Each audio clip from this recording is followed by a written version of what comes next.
Sejak merdeka hingga saat ini, bangsa Indonesia sudah 10 kali menyelenggarakan pemilu. Ya, akibatnya gonjang-ganjing politik beberapa kali penyelenggaraan pemilu tidak secara konsisten berlangsung 5 tahun sekali.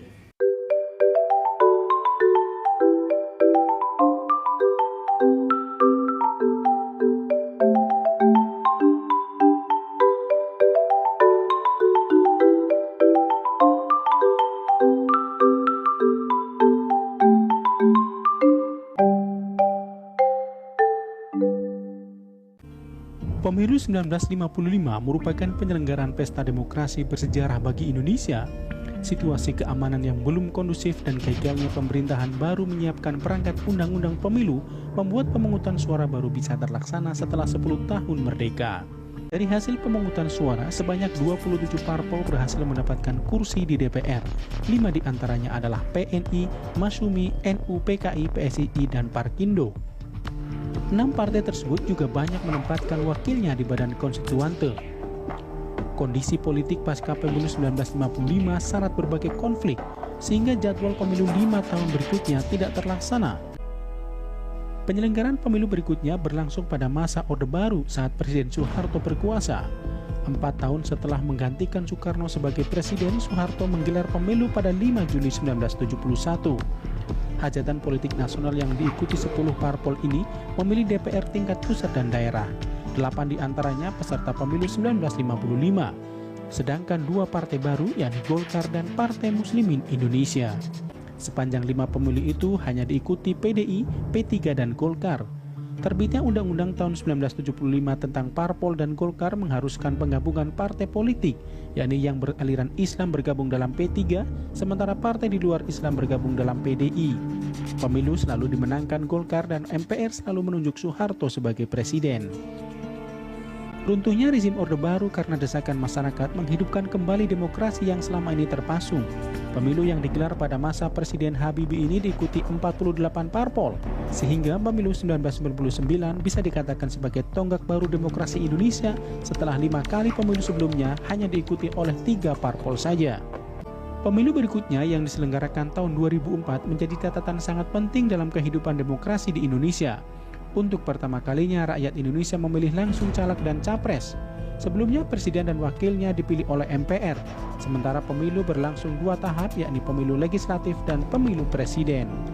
Pemilu legislatif pada 9 April 2009 diikuti 38 parpol.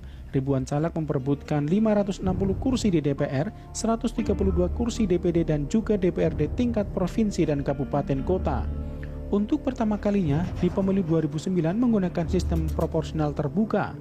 Dengan sistem ini, pemilih tak lagi memilih parpol melainkan calon legislatif. Penetapan calon terpilih dilakukan berdasarkan perolehan suara terbanyak. Assalamualaikum warahmatullahi wabarakatuh.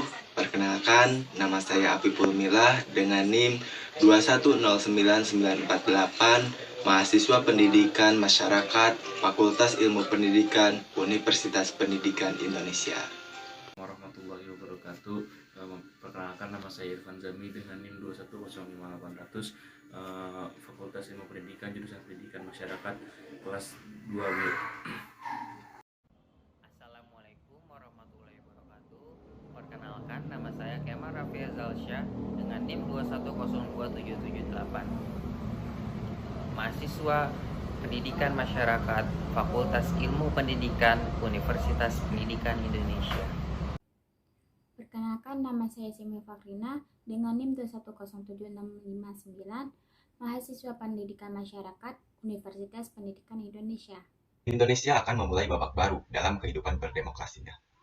Setelah pemilihan umum legislatif dan pemilihan presiden wakil presiden tahun 2014 yang dilakukan secara demokratik, tertib, dan damai, kini masyarakat Indonesia menantikan kerja-kerja brilian dan pro-rakyat dari pemimpin-pemimpin yang telah mereka pilih pada saat pemilu. Berbeda dengan hasil pada tahun 2014, kursi parlemen dikuasai oleh Partai Demokrat dengan perolehan suara sekitar 20% suara nasional. Di tahun 2014, Partai Demokrasi Indonesia Perjuangan atau sering didengar dengan PDI Perjuangan yang 10 tahun menjadi partai oposisi, kini menguasai kursi parlemen dengan perolehan suara secara nasional 18,95%. Sementara itu, pasangan calon presiden dan wakil presiden Prabowo Subianto dan Hatta Rajasa yang diusung oleh Partai Gerindra, Partai Amanat Nasional, Partai Golkar, Partai Persatuan Pembangunan, Partai Keadilan Sejahtera memperoleh suara sebanyak 62.576.444 suara atau dengan persentase sebanyak 46,85%. Total jumlah pemilihan sah maupun tidak sah pada pemilu 2014 sebanyak 134.953.967 suara secara nasional. Pada pemilihan umum tahun 1999, walaupun partai politik banyak bermunculan, tapi dikarenakan persyaratan yang ketat, akhirnya hanya 48 partai politik yang ikut dalam pemilihan umum. Namun, dari ke-48 partai politik tersebut hanya ada 5 partai politik yang memperoleh signifikan. Adapun ke-5 partai politik tersebut, yang pertama ada Partai Demokrasi Indonesia Perjuangan atau yang bisa disebut dengan PDIP dengan perolehan suara 33,74%. Terus yang kedua ada Partai Golkar dengan perolehan suara 22,44%. Yang ketiga ada Partai Persatuan Pembangunan atau yang bisa disebut dengan PPP dengan perolehan suara 10,7%. Ada yang keempat ada Partai Kebangkitan Bangsa atau bisa disebut PKB dengan perolehan suara 12,61%. Dan yang kelima ada Partai Amanat Nasional yang biasa disebut dengan PAN dengan perolehan suara 7,12%. Partai Demokrasi Indonesia Perjuangan yang memenangkan pemilihan legislatif pada tahun 1999 sepakat untuk mencalonkan Megawati Soekarno Putri menjadi calon presiden dengan kemenangan partainya. Megawati dan para pendukungnya memperkirakan akan memenangkan pemilihan presiden pada sidang umum MPR. Namun PDIP tidak memiliki kursi mayoritas di legislatif sehingga membentuk aliansi dengan PKB. Baik, saya akan menyimpulkan dari pemaparan teman-teman saya dan video di awal pembukaan bahwasanya keinginan ini tentunya bisa menjadi kenyataan apabila Presiden Joko Widodo dapat merealisasikan janji-janji politiknya selama kampanye pemilihan presiden kemarin. Partai PDIP yang dalam kurun waktu 10 tahun selalu berada di luar pemerintahan pada pemilu 2014 ini mendapatkan hasil yang manis dengan terpilihnya kader dari PDIP sebagai Presiden ke-7 Republik Indonesia. Selain juga menjadi partai pemenang pada pemilihan umum legislatif 2014 yang lalu. Sikap konsistensi PDIP yang mengambil sikap oposisi di luar pemerintahan Susilo Bambang Yudhoyono selama 10 tahun juga dikarenakan faktor kader PDIP yang menjadi pemimpin di berbagai daerah seperti Gubernur Jawa Tengah Ganjar Pranowo, Tri Risma hari ini wali di kota Surabaya, dan Joko Widodo yang terpilih sebagai Gubernur Jakarta. Yang semuanya mendapatkan penilaian positif dari masyarakat tentunya menjadi salah satu alasan kuat bahwa PDIP adalah partai bersih yang pro rakyat. Sehingga dapat dipercaya oleh masyarakat dalam memimpin bangsa Indonesia tahun 2014. Selain alasan tersebut, faktor Joko Widodo yang ditetapkan oleh PDIP sebagai calon presiden 2014 juga merupakan faktor penting meningkatnya suara partai tersebut pada Pileg 2014. Setelah terpilihnya Joko Widodo menjadi Gubernur DKI Jakarta, nama Joko Widodo semakin melonjak di tingkat nasional. Namun, satu hal yang menarik yaitu kalahnya Prabowo Subianto pada Pilpres 2014 yang lalu menyisakan pertanyaan yang penting. Antaranya, apakah koalisi yang dibangun oleh Prabowo dan kawan-kawan dapat mengontrol kebijakan Jokowi atau hanya justru mereka berusaha mencari-cari kesalahan dan menggulingkan Jokowi dari kursi presiden?